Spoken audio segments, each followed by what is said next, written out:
O projeto que prevê aumento da alíquota de ICMS no Rio Grande do Norte está tramitando na Assembleia Legislativa em meio a posições divergentes de entidades do setor produtivo, e a gente chamou aqui para uma entrevista ao vivo sobre esse assunto para esclarecer melhor para a gente o secretário estadual de tributação, Carlos Eduardo Xavier, que já está aqui no nosso estúdio e vai com certeza falar mais com a gente. Boa tarde, secretário, um prazer tê-lo aqui conosco. E eu quero começar perguntando, esse projeto, lógico que todo projeto, tudo que aumenta, né, um imposto é visto com maus olhos. Todo mundo olha e diz, eu não acredito, lá vem aumento.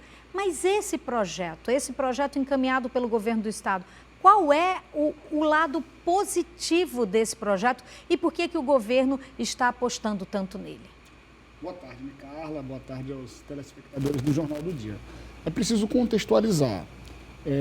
O governo enviou esse projeto para a Assembleia Legislativa devido àquelas desonerações que aconteceram, principalmente na gasolina, na energia e na telecomunicação.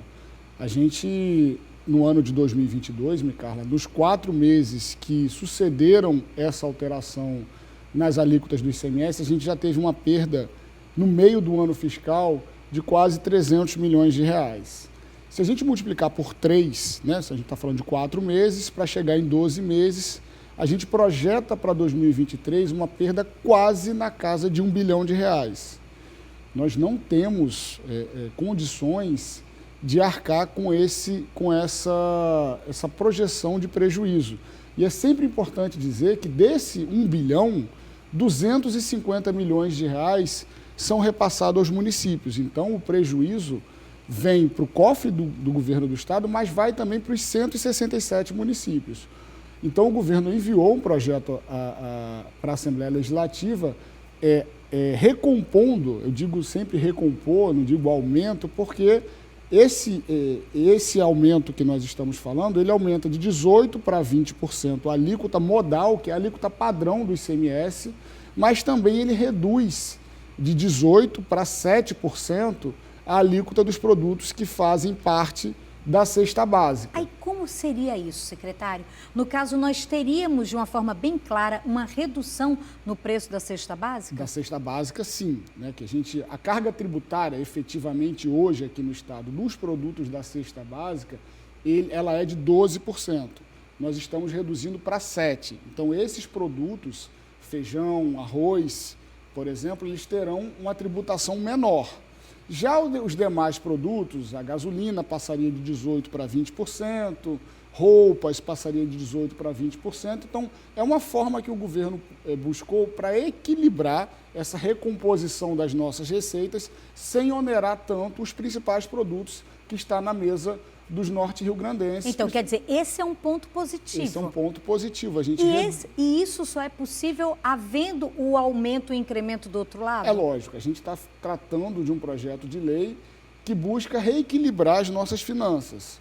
Carla, a gente viveu até muito pouco tempo aqui no Rio Grande do Norte, até 2018, uma era de salários atrasados, que o servidor público nem sabia quando ia receber o salário e qual ia receber. E isso impactou a economia do estado. Então, a avaliação do governo, e foi isso que a gente levou, inclusive, para as entidades empresariais, é que essa recomposição das alíquotas, nesse momento, e também, principalmente, é importante dizer isso para a população, a gente está propondo o aumento para 20% só em 2023. Em 2024, essa alíquota já retornaria a 19% e em 2025 a 18%. A gente precisa se preparar para enfrentar esse ano de 2023 para que a gente não tenha esse déficit que a gente está projetando de R$1 bilhão nos cofres do estado e dos 167 municípios aqui do Rio Grande do Norte. E aquela coisa, né, secretário, não adianta, é que nem a casa da gente, né?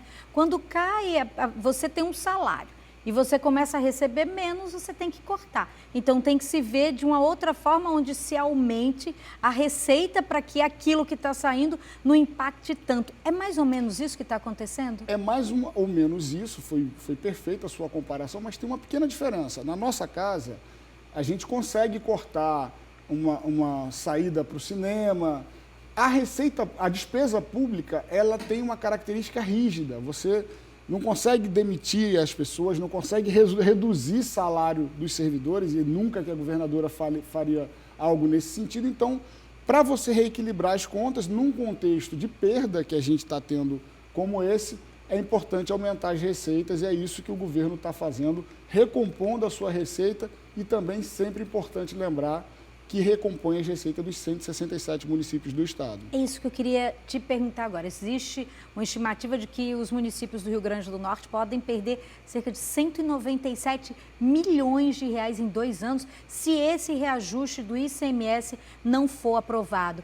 Isso o senhor acredita que isso de alguma forma está gerando dentro dos deputados, os deputados inclusive da oposição, eles estão pensando nesse momento, está tocando eles essa informação de que existe sim uma perda nos municípios, não é uma perda só do estado? Com certeza, efetivamente as pessoas vivem nos municípios, né?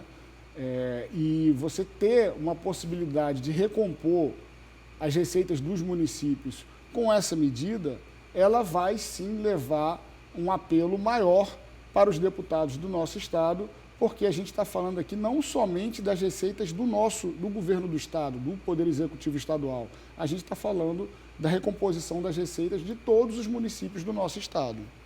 Agora, secretário, só para a gente terminar, qual a expectativa do governo hoje nessa votação? Olha, o governo tem tentado sensibilizar os deputados, a matéria ela é muito sensível, a gente sabe disso. Estamos conversando com deputados da base do governo e também com deputados da oposição, e a gente espera, Micarla, que essa matéria seja aprovada ainda esse ano. Por quê? Se ela não for aprovada em 2022, ela não poderá ser aplicada em 2023, porque toda matéria tributária precisa respeitar o princípio da anterioridade. Então, para valer no ano seguinte, a matéria precisa ser aprovada no ano anterior. Então, por isso, o governo tem discutido com os deputados e espera que os deputados do Rio Grande do Norte, dentro de um senso de responsabilidade com as finanças públicas do estado e dos municípios, aprovem essa matéria ainda esse ano.